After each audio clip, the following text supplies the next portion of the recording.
spécifié Pascal. Ah, ok. C'est qu'il y a un membership, là, seulement, là. Non, je savais plus d'un mot. Good, super, excellent.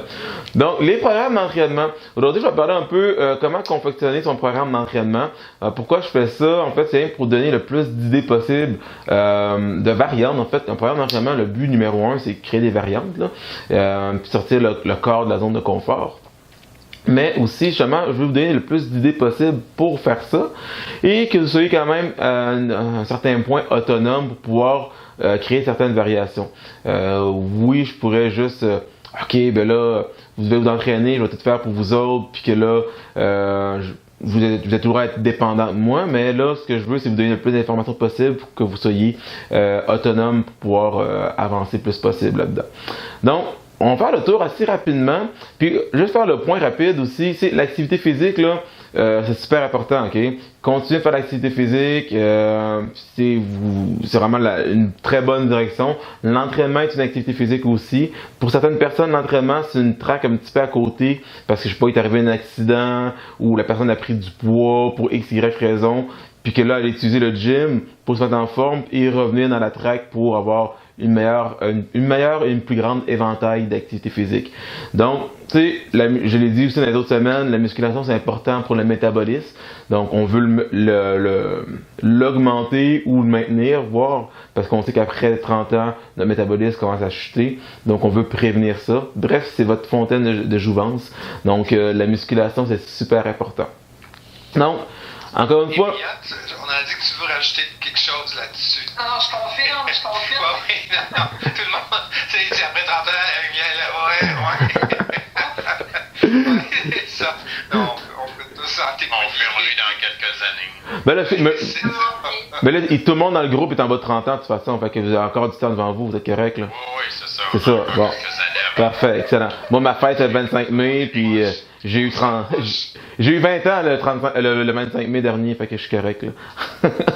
Donc, rendu là, ok, ce qu'on veut faire avec tout ça, c'est au niveau de l'entraînement, première des choses, on va aller très basique, très général au début, puis on va essayer d'aller un petit peu plus creux par la suite. Donc, en haut, c'est les mois de l'année, ok, j'ai mis à partir de juin jusqu'à décembre seulement. Qu'est-ce qu'on veut faire en premier, c'est que c'est sûr que l'objectif, faut avoir un objectif d'entraînement. Si t'as pas d'objectif, ça donne pas grand-chose au final. Faut avoir un objectif d'entraînement.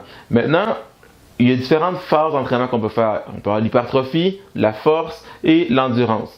Je vais vous résumer ça très simpliste. Imagine une boîte de spaghettis. T'as une boîte, ok, t'as plein de spaghettis dedans.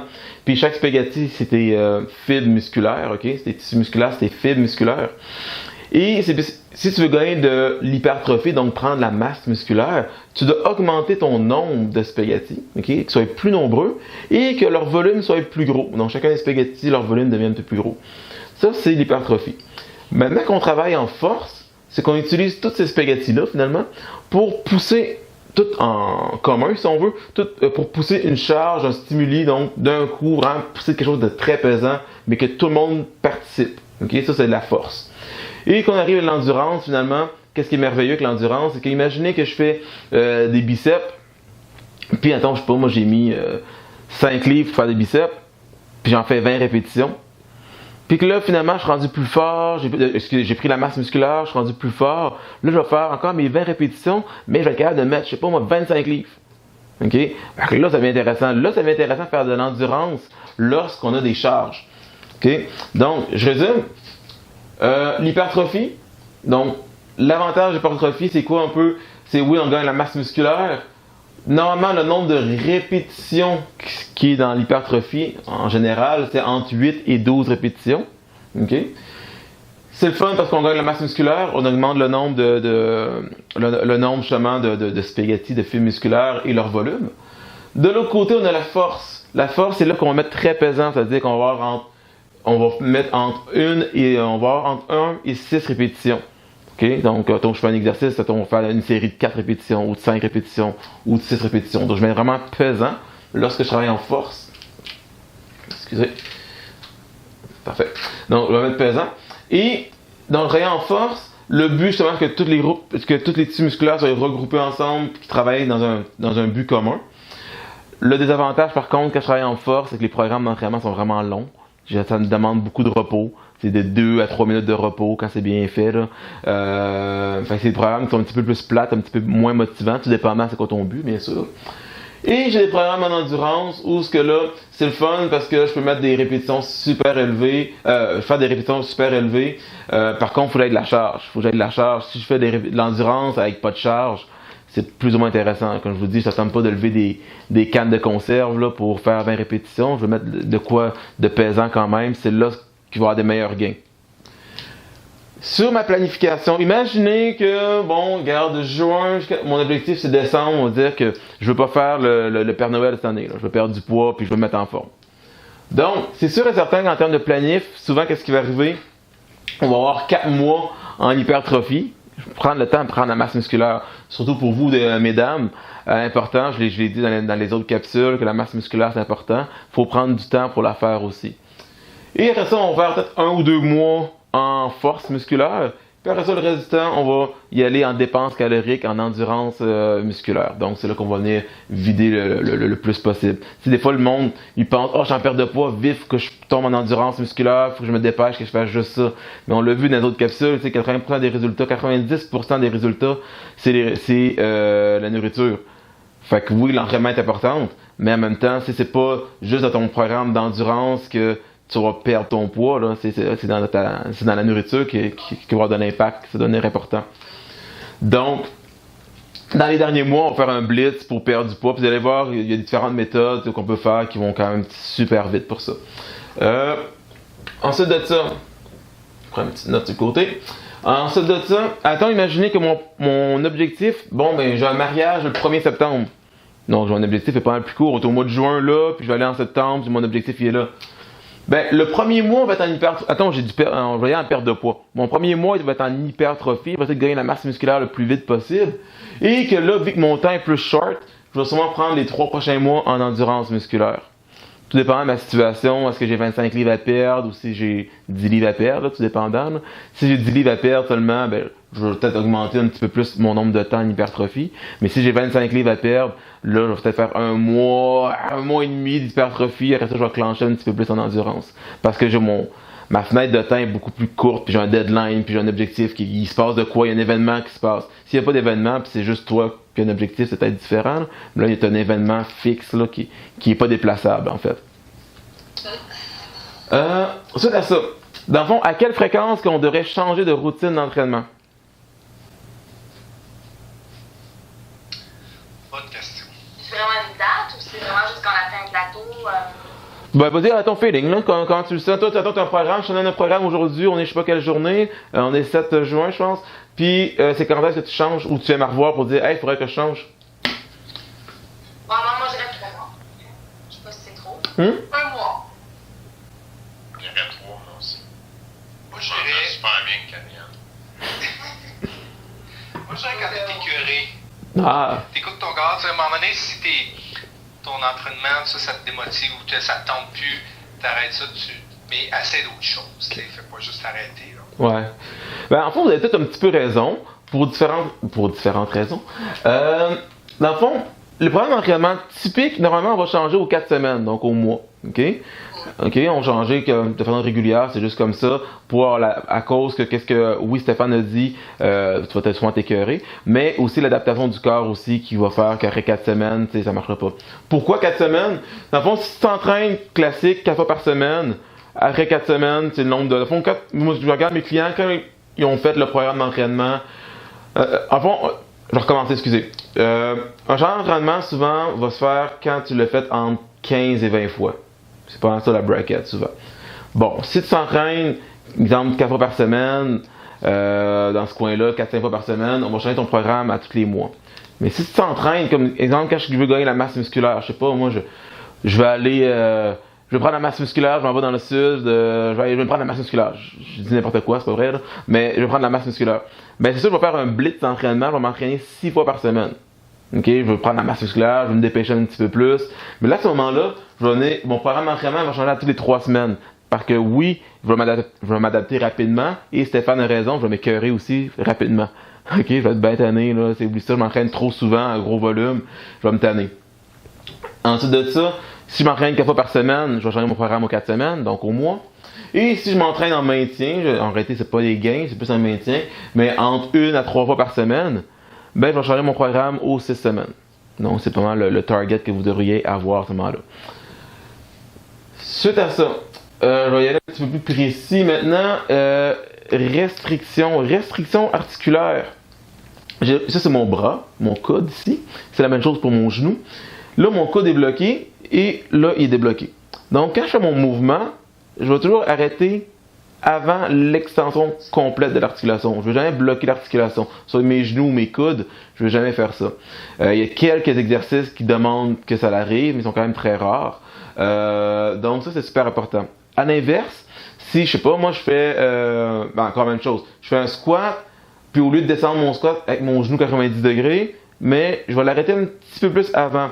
Pourquoi? Comme dans mon cas, moi j'ai mal au genou, fait qu'au lieu de descendre jusqu'à 90 degrés parfaitement, ben je vais descendre un petit peu moins bas. Comme ça ici, dans mon mouvement de mon genou. Pour préserver mes genoux, parce que je me dis, regarde, j'ai 80% plus de chances de me blesser ou d'avoir mal au genou si je vais à 90 degrés. Pour 20% plus de gains, ça vaut pas vraiment la peine. Je vise le long run quand même. Si je me blesse après, je sais pas, après 6-7 semaines, ça ne m'a servi à rien au final. Fait que j'évite la blessure. Puis souvent, vous allez vous en rendre compte, faites des push-ups. Oui, 90 degrés est bien beau, ou du bench, ou peu importe. Mais des fois, si tu as mal à l'épaule, tu as mal au coude, va un petit peu moins bas, puis tu vas te sauver vraiment bien de la job, puis bien des problèmes par la suite. Fait que garde ça en tête. Lors des... Je veux dire... Ok, ouais, c'est bon. Lors des exercices. Donc, lors des groupes musculaires. Donc, c'est important aussi, j'avais dit la semaine passée, on commence par les grosses masses musculaires vers les plus petites. Exemple, les jambes, le dos, les pecs, les épaules, les triceps, les biceps, les abdos, les lombaires, les mollets, les trapèzes, les avant-bras, alouettes.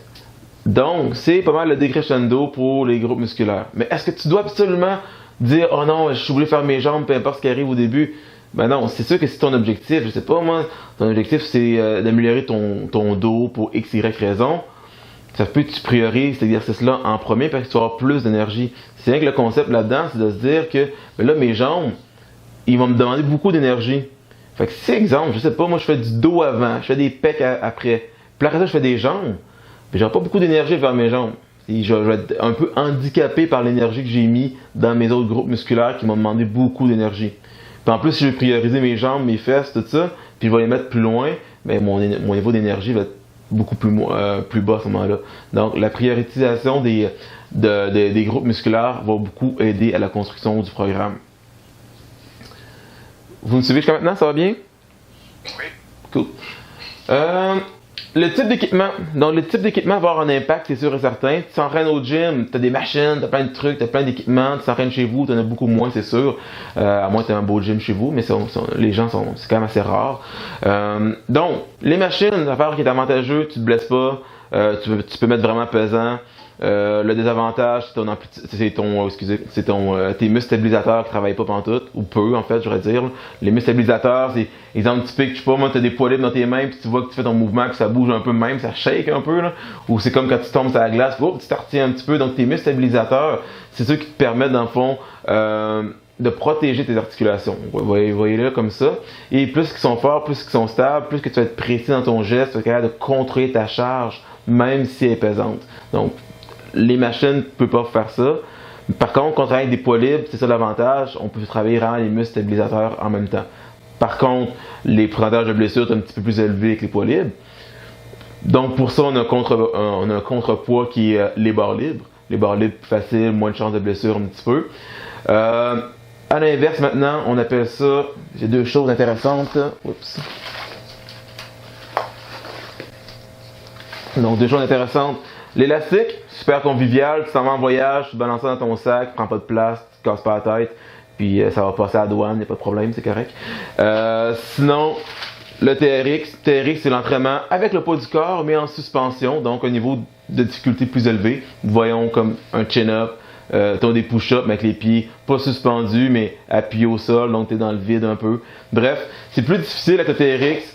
t'as plus de variantes. L'avantage du TRX que j'adore puis que je donne souvent, c'est que tu peux faire tous les types de mouvements, t'as pas d'ajustement, ça va vite, tu t'installes, ça prend 2 secondes, t'es installé. Tu peux t'entraîner dehors avec, comme tu peux t'entraîner à la maison, par-dessus un cadre de porte. Tu peux faire un trou dans le plafond, là, tu sais, juste par-dessus le cadre de porte. Puis bien sûr, du bon côté de la porte, tu fermes la porte puis de ce côté-là, là, et non pas l'autre bord. Là. Parce que là, c'est ton petit type, ça ouvre, ça va faire un méchant saut. Donc, c'est super efficace comme type de mouvement. Tu peux travailler unilatéral aussi, juste un bras à la fois, une jambe à la fois. Si vous avez une pièce d'équipement à acheter, sérieusement, à la maison, achetez un TRX. Le range de prix, c'est entre 80 et 160. Moi, j'ai la vraie version, là, mais tu sais, faut acheter la version contrefaite, là, ou adaptée, là, peu importe. Je me rappelle plus c'est quoi le gym à Montréal, c'est quoi le nom, pas le nom, mais bref, allez sur Google, là, allez, il y en a plein, là, de boutiques qui vendent ça. Tout mon stock, là, ça vient d'Amazon. Ouais, c'est vrai que ces temps-ci, ça va être long un petit peu sur Amazon, peut-être, là. Peut-être que c'est revenu à la normale, là, mais effectivement, sur Amazon, il l'a, fait que je vous enverrai une vidéo tantôt du TRX pour que vous puissiez le prendre en note. Oui. Est-ce que ça vient avec comment l'utiliser ou oui. sur le web? Ben oui, non. Ou à fond, je réponds, il donne un poster avec tous les exercices possibles. Il y en a d'autres qu'il y a. C'est quand même intéressant. Le poster est quand même très fun. Je pourrais mettre le poster, d'ailleurs, je l'ai pris en photo. Et ça. Puis, l'autre chose aussi, c'est que ça. T'as YouTube de toute façon, que t'as tous les exercices, fait que tu peux te gâter des choses assez intéressantes avec ça.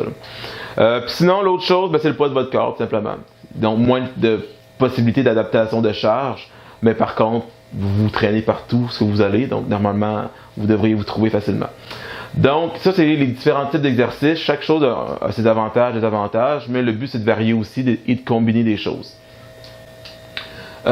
Comment trouver sa charge? Donc, pour trouver sa charge, super important. Attends, je veux faire 12 répétitions. Je fais mes 12 répétitions. Normalement, je te donne 1000$ pour en faire 2 de plus. Si tu es capable, c'est trop facile. Si tu n'es pas capable, c'est que tu es bien ajusté. C'est-à-dire que je suis rendu à 12. Je te donne 1000$ pour en faire 2 de plus. 13, 14, 15. Bon, trop facile. Faut que tu arrives à la charge, on appelle ça RM, répétition maximale. Que tous les programmes de tout le monde doivent être RM, donc répétition maximale, pas nécessairement. Comme par exemple, moi, quand je fais mes triceps, j'utilise beaucoup mon coude quand je fais mes triceps, donc j'ai mal au coude, donc je peux pas y aller au maximum, je suis toujours à 90%, mettons. Je vais jamais au maximum. Mais par contre, dans d'autres régions musculaires, oui. Donc, il faut vraiment se poser toujours cette question-là. Et une question importante de se dire aussi, si j'ai 4 séries de 12 répétitions, puis je mets 100 livres, exemple, j'ai 100 livres de charge. Mais il ne faut pas que je me dise que, j'ai 4 séries, fait que je vais me garder un petit peu d'énergie pour ma 4e série, pour la 4e série mettre 100 livres. Non, c'est tout de suite tu mets 100 livres. Si ton 100 livres était vraiment ton affaire, je te donne 1000$ pour en faire de plus, tu arrives à 12, là, puis à 12e, là, ouf, peut-être 13, mais 13 tout croche, là, fait que tu l'as pas fait. Tu as un temps de repos adéquat, puis tu continues avec la même charge, et ainsi de suite. Si jamais, entre la 3e et la 4e série, tu n'es plus capable, ben, tu peux prendre un petit peu plus de temps, 30 secondes de plus pour pouvoir récupérer, pour pouvoir être sûr de pousser ta charge comme il faut. Mais il y a plein d'autres méthodes pour ça, on va voir tout à l'heure. T'es mon bruit coquin pour que j'augmente mes poids, là. Ouais, exact. Ben, l'autre chose, exact. Puis l'autre chose, quand vous montez vos poids, vous avez un nouveau programme d'entraînement. Exemple typique, encore une fois, avec mon 4x12, je fais mes biceps, exemple. Puis là, je suis rendu à 6 répétitions, puis je commence à me dire, oh crème, ça va être pesant, ça va être tough. C'est bon signe. C'est parfait. Mais si t'es rendu, je sais pas moi, à la 8e, 9e répétition, puis tu t'es même pas encore posé cette question-là, c'est sûr que t'es dans le champ. Puis au contraire, si t'es rendu à 3-4 reps, puis t'es là, hey my gosh, ça va être tough, ben là, c'est sûr que c'est trop lourd. Ce qui veut dire que quand tu fais des exercices de, je sais pas moi, de 20 répétitions, c'est plus dur à trouver la charge pour ça, 20 répétitions. Pour arriver vraiment à 20 puis que la 21e, c'est impossible. Donc, quand t'es rendu à 10 reps, puis 10-12 reps, t'es là, hey boy, ça va être tough, c'est parfait, t'es dans la bonne direction. Sinon, si tu vois, c'est encore léger, à 10 reps, puis tu le sens pas encore, oublie ça, là, t'es pas dans la bonne direction d'un bord ou de l'autre. À ce moment-là, Pascal, c'est mieux de pas te rendre à 20, mais d'avoir la bonne charge. Ben, dans le cas où c'est trop lourd, dans le fond, sur mon nouveau programme, j'arrive, j'ai une série de 20 que j'ai à faire, je suis rendu à 16, je suis plus capable. Oh, j'ai mis 100 livres pour 16, j'ai arrêté à 16. La série d'après, je vais dropper ça à, je sais pas, 80 livres. Ouais, tu réadaptes, mais au moins ça va plus vite. Puis à la fin de tes 4 séries, tu as trouvé ta charge pour la prochaine fois que tu vas refaire cette journée-là. Tu es comme pile sur le target. Là. Puis c'est là que j'arrive à mon autre point, il faut écrire nos charges. Et à force d'écrire tes charges, comme moi je sais exactement, ou presque, là, comment que je vais mettre au biceps. Demain matin, j'allais faire des biceps là, avec des dumbbells pour faire 10 répétitions, je sais comment je vais mettre. À cause que je l'écris souvent, je sais pas mal où ce que ma charge est rendue ce temps-ci, où ça fluctue, c'est sûr. Mais le fait de l'écrire, tu es capable de savoir c'est où. Puis tu sauves du temps lors de tes prochains programmes d'entraînement. T'es pas là à dire, hey boss, cet exercice-là, comment que je mets déjà? Ah, je l'ai fait il y a 4 mois, je me rappelle plus. Juste le fait de l'écrire souvent, ça permet juste de pouvoir t'en rappeler puis d'être plus efficace, plus rapide pour intégrer un nouveau programme d'entraînement. Donc, ce qui m'amène aussi à dire qu'il faut écrire tes charges pour voir la progression. Donc, tu as eu la progression de départ, telle du milieu, puis telle de fin. C'est-à-dire que si, exemple, tu t'entraînes chez toi, puis tu n'as pas de charge, tu fais l'entraînement, tu fais des micro-trainings, juste des séries de, je sais pas, de push-up, peu importe. Ben, regarde aujourd'hui, cette date-ci, tu as fait combien ton nombre de séries max de push-up, puis regarde dans un mois, tu as combien. Et voilà, tu as ton avant-après, wow, belle progression, ou ça fait 3 mois que ça fait ça, le même chiffre, donc peut-être que je change d'exercice, peut-être qu'il manque de quoi. Tu sais, c'est juste de l'écrire une fois, puis à redater par la suite, voir un point comparatif, tout simplement. Plus souvent qu'il y a des points comparatifs, plus c'est facile d'ajuster. Moins qu'il y en a, ben, c'est un petit peu plus difficile d'ajuster. Mais au moins, tu le sais qu'est-ce qui s'est passé entre un et l'autre. Donc, c'est super important.